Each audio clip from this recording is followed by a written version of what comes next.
everybody. I'm back. I'm so excited for this next part of our agenda because one of the biggest things we've been stressing here at DOE is that if we're going to tackle this climate crisis, we're going to bring about this better and healthier and more prosperous future for our children and grandchildren. We cannot be working on clean energy in silos. We have to join with our partners across the federal government, in our communities around the world, and throughout the private sector. And so only with our collective resources can we reach these goals at the speed that we need. And by working together, obviously, we can maximize America's economic competitiveness. We can create millions of good paying jobs for our workers. We can spread these benefits to communities that often go unseen. And so I am totally thrilled to introduce one of these great partners, a really big one this morning, who's Lisa Jackson. Lisa Jackson, as you all probably know, is the Vice President of Environment and Policy and Social Initiatives at a little old company called Apple. She has spent really her entire career working on environmental issues. And just to give you a preview of that, within 2 years of getting her master's degree from Princeton, she joined the EPA. She spent a decade and a half working on Superfund cleanup efforts. That first stint at the EPA led her to the New Jersey Department of Environmental Protection, and eventually a call in December 2008 from President Obama, during which he asked her to return to the agency as the administrator. So under Lisa's leadership, the EPA took a really strong focus on reducing greenhouse gas emissions and creating a safe and healthy and thriving group of communities for American families. But after serving through President Obama's first term, she then got a really good gig at Apple in 2013, and she now oversees, as I mentioned, that company's efforts to minimize its environmental footprint and help us fight back against the climate crisis. So without further ado, welcome, Lisa. So glad to have you. Thank you so much, Madam Secretary. I am so excited. This is your big day on innovation and energy and jobs, and I'm just honored to be able to share a little bit with you. Well, what better person could we possibly have than such a leader on innovation and jobs and climate? So maybe we'll start with that. Why don't you tell me a little bit about what you are doing over there at Apple? Well, I love that you brought up innovation because it really is key. And if you need any proof that innovation is the key to creation of economic security and jobs, look no further than Apple. So what we do is bring the innovation that we're known for to tackle big challenges, including the climate crisis. We see it as our responsibility to address climate change, to demonstrate what is possible for the private sector, especially for our sector, the tech sector. We prioritize collaboration, as you said, because it paves the way for broader changes across our industry. We've been doing this work for over a decade. We're already carbon neutral for our entire company, corporate emissions. And last year, we extended that effort and committed to be carbon neutral for the entire life cycle of our products and for our entire supply chain, all by 2030. That's amazing, and awesome. And so, obviously that follows what everybody's agreeing to do with the Paris Agreement, which of course signaled this global transition toward embracing this clean energy transition. And since 2015, I think the market for clean energy and emissions reducing technologies has just taken off. At the end of this decade, what they're saying is that those technologies to reduce CO2 emissions are going to represent, in emerging countries alone, a $23 trillion opportunity, which for the private sector has got to be very interesting. And so I'm wondering, from your perspective, how important is it to America's competitiveness in the 21st century to compete for those potential customers in those markets? And I would say this too, as a representative of one of the biggest American companies in history, what role do you see for the federal government in helping us compete? Well, first off, the science is clear, right? We are now in a world that really cannot wait any longer for an inclusive clean energy economy. And inclusive is really important because that creation of jobs, that transformation, that transition into the next economy is so important. I mentioned our supply chain earlier. We want to get our entire supply chain to clean energy by 2030. We're here to help them because we've done it. We've already announced that 110 of our manufacturers have committed to moving their entire production for Apple to 100% renewable energy. That's 8 gigawatts of clean energy coming online to make Apple products or Apple feeds or, Apple components. That's how we intend to reach our goal. So now think about what that means in the economy. That's part of that $23 trillion you just mentioned. Everyone is racing for these jobs. Everyone is racing for the technology, the innovations, the materials, the employment, the workforce of the future. And I cannot tell you how excited we are to have an administration that's poised to take more stringent action than we've ever seen to advance the clean energy economy. I mean, we support the passage of a clean energy standard, which we think will drive large amounts of renewable generation, new renewable generation, and do so in a way that shows people where they need to go and when they need to get there. We want the world to have renewable energy be widely available, whether it's our suppliers, whether it's our customers as well. So we enthusiastically support the CES policy to bring our electrical grid to 100% clean energy by 2035 with clear interim targets to motivate progress along the way.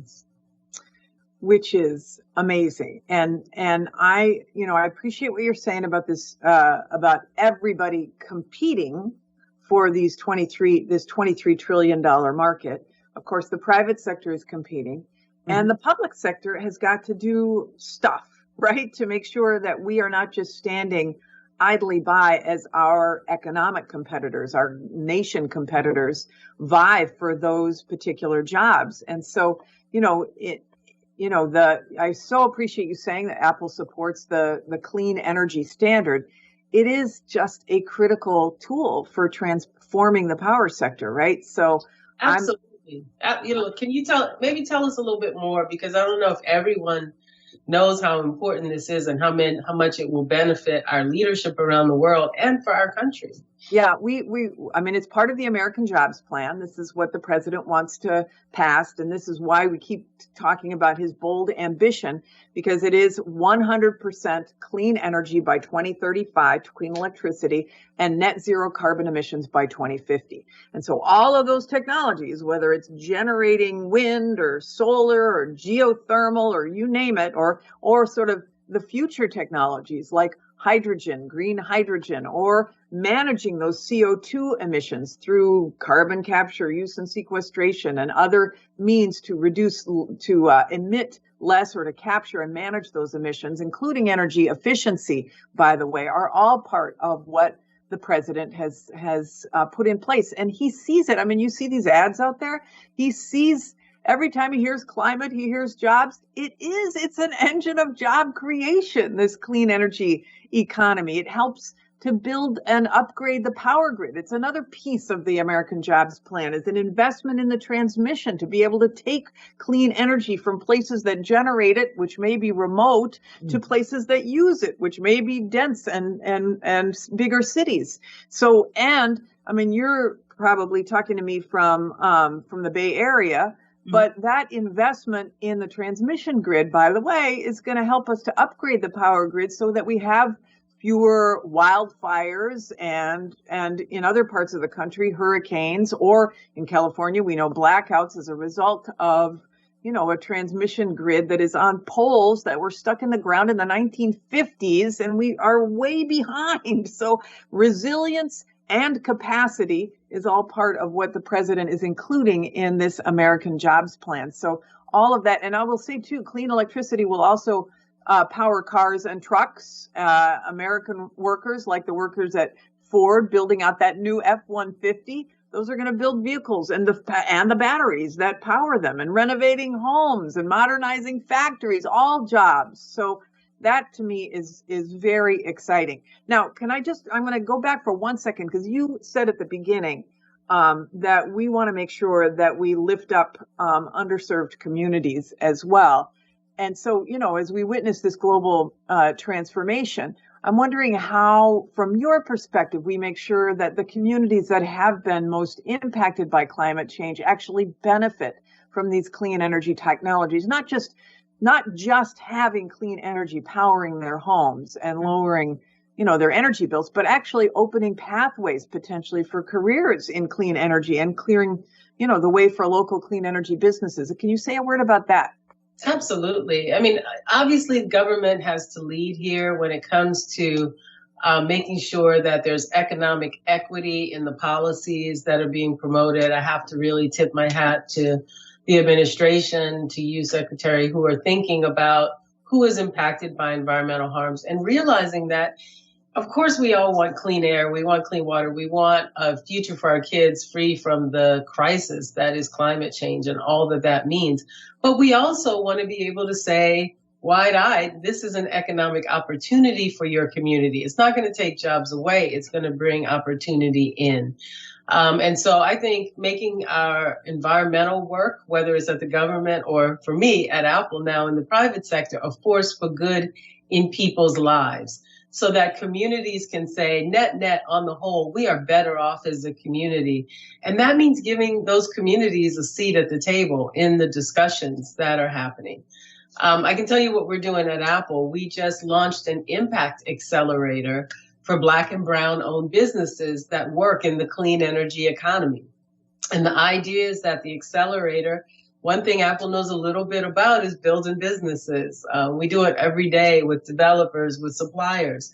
How about if we can ensure to help these Black and Brown owned businesses who are trying to work in sectors like renewable energy or carbon removal or even recycling, which has huge impact on our climate, make sure that they have opportunities to grow their business, to know how to market their business, to be Apple contractors, to be Apple suppliers, so that they can be supported and grow.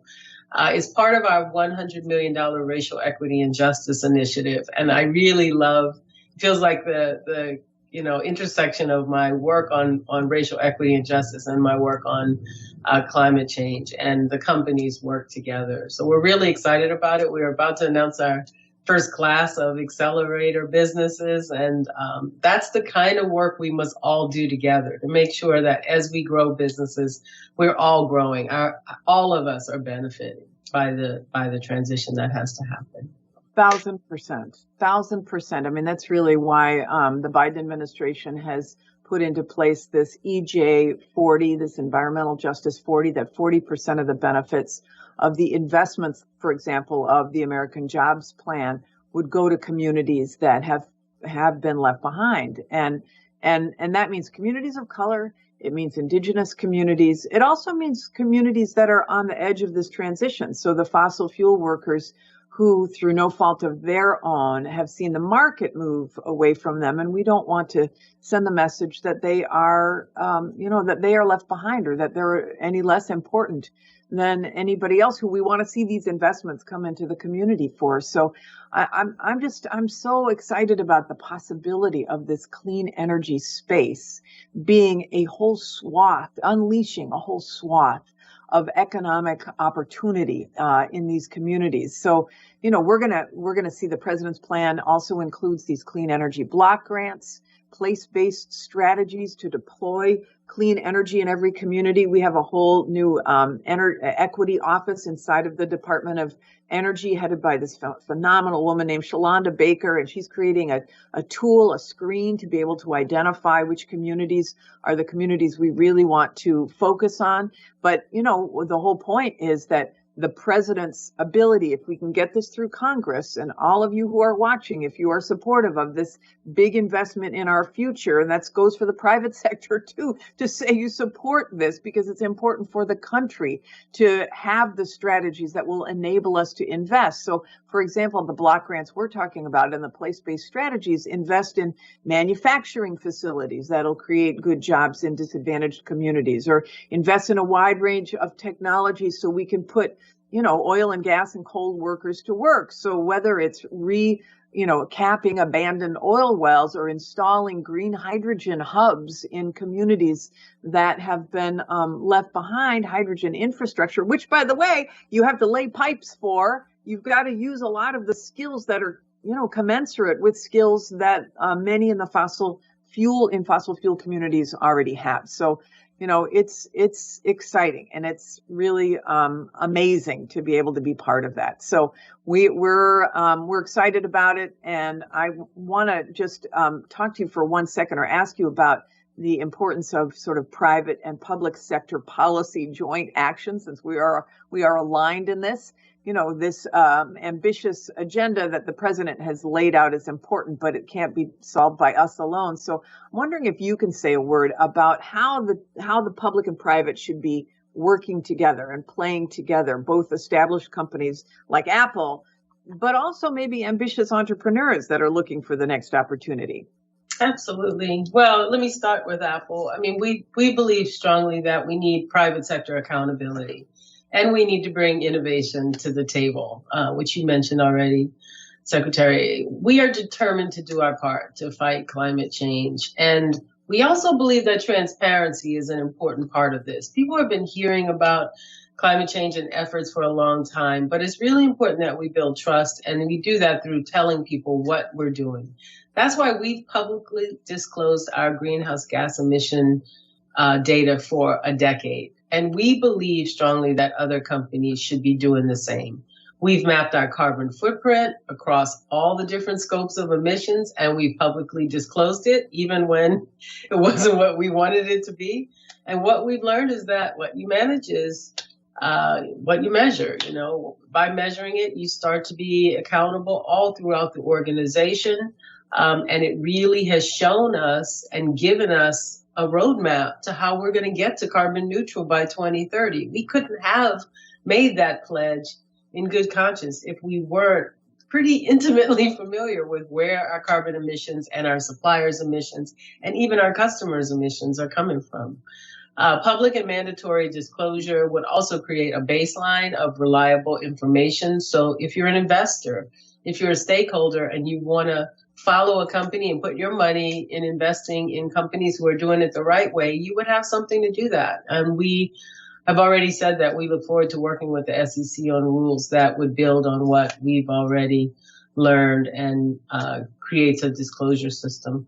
We're also looking at other innovative models. This past Earth Day, we announced the Restore Fund, which is an investment fund that will make direct investments in forestry projects to remove carbon from the atmosphere, but also while generating a financial return for investors. So imagine that's all over the world. These are forests all over the world. Yeah. Yes, all over the world. We're starting with a $200 million fund because we want to remove our first 1 million metric tons of carbon dioxide from the atmosphere. But we want to show that this model could be used to be all over the world and that others could do the same. Imagine how cool it would be to be an investor and say, hey, I'm making money, but I'm doing it by taking carbon out of the air and, helping communities that rely on working forests, lumber and timber and pulp and paper. Those are actually products that are renewable if those forests are managed the right way.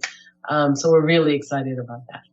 So because you guys have been so forward leaning, and you've talked about the transparency, and you've talked about your commitments in that regard.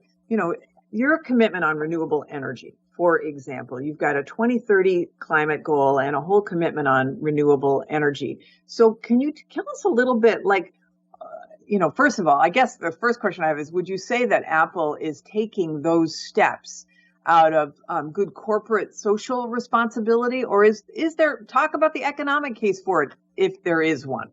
Oh, no. What does it look like? Yeah. I always say my CFO, my chief financial officer, does not frown when he sees us coming, when my team is coming, because clean energy is good business. That is plain and simple. Clean energy is competitive, and in many cases, deals can be structured where it's cheaper than conventional forms of energy.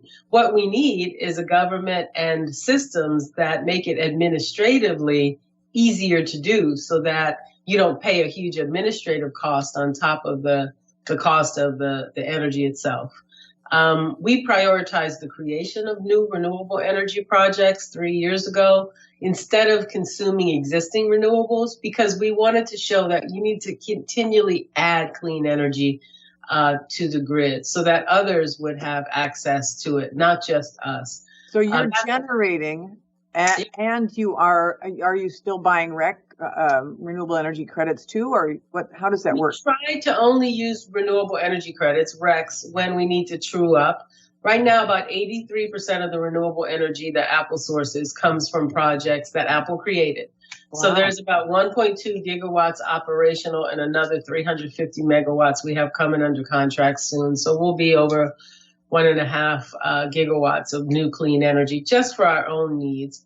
When we need to, in some cases, we directly purchase renewable energy through a utility program, and sometimes we have to true up, then we use RECs. We don't think RECs are horrible. We just think we have the capacity, luckily, to be able to finance and fund new projects and projects that are existing. So we think that's a really important role that we can play to push climate change forward. So I love all of that, but you've also got a ton of suppliers, right, all over the globe, and not all of them have the capacity that you have to get to 100% clean electricity or energy. And so I'm wondering, what are the lessons and how are you seeing that being pushed through the supply chain? Yeah, we launched our Supplier Clean Energy Program back in October 2015. And the idea back then was to help suppliers reduce their energy use. So always energy efficiency, the cleanest energy is the energy you don't use. Suppliers love that. But also then to transition to 100% renewable electricity. I mentioned earlier, over 110 manufacturers have come back in 17 different countries and committed to that 100% renewable. Once all those projects that are on the books are committed to, it's over 14.3 million metric tons of CO2 every year. That's like taking 3 million cars off the road every year. Because now think of it, these are manufacturers. This is even harder. This is where innovation's really needed to get a manufacturer to say, okay, I'm willing to stake my business. I need energy to run my business, but I'm willing to do it because clean energy is becoming more available and people feel comfortable. We work really closely with them. We've made clear, frankly, that by 2030, we're requiring you to use clean energy and it needs to be 100%. So work with us now, in this 9 years remaining so that we can all get to clean energy together. And I think we also believe that this is the kind of information we love to share amongst suppliers because it's sort of contagious. And there's always competition among suppliers, which is a good thing. And so everyone is really excited to do the work together. All right, so we're down to the last few minutes here, but I want to understand what Apple is doing regarding the expanded recycling efforts that you've done. You're using as 100% recycled aluminum, and I'm wondering how do others do this? And how much has Apple reduced its footprint by just changing recycling practices? Yeah, so when you think about it, one of the things I love about Apple is we make hardware. So we have to use all these resources that generally come from the planet. That has a carbon footprint. Smelting and processing ores have a carbon footprint. So if you can use recycled material, you sort of cut that chain. You don't have to take as much from the earth, which is good because some of these are rare or hard to get. Or require a lot of energy to get a little amount of material out. So we've really been committed to this idea that we would like to make our products as much as possible and someday, hopefully, only using recycled or renewable materials. I love to give the example of our newest MacBook Air. It has the highest recycled content so far, 40% recycled content. Including 100% recycled aluminum in the enclosure. And we call this the circular economy. I'm sure you talk about that a lot. We have recycling robots. One's named Daisy, one's named Dave. They disassemble our products and take key materials from iPhones, for example. Daisy can disassemble up to 1.2 million iPhones a year, 15 different models. Dave can take the taptic engine, which is the thing that makes your iPhone vibrate to give you a notification, and remove from it rare earth magnets and tungsten and steel. So we have a state-of-the-art material recovery lab in Austin, Texas, and our teams there are working to really make good on that promise to recycle and reuse more material, saving the planet and saving its resources. That is very exciting. We keep talking about this whole new industry that's going to be created with the reuse of products that have those rare earth minerals, particularly in them, given the competition we're facing by some of our economic competitors who have strategically decided to corner the market. It is it's so exciting to have you as part of this, because Apple is so forward leaning, and you bringing the sensibility that you bring to the company, I'm sure has created just a massive wave inside for all of these great accomplishments that you're talking about. So let's just hope that going forward this year, we get this American Jobs Plan to the president's desk, and we at the Department of Energy, we will continue to do our part to make sure that we are pushing through this very aggressive agenda. We feel like our hair is on fire and we have no time to waste. And I know that you feel that way as well. And I'm so grateful that you would join me for this little fireside chat while our hair is on fire to be able to share a bit about what you and what Apple are doing. Thank you so much, Lisa. Thank you so much for having me, Secretary. You bet. Best wishes for the conference.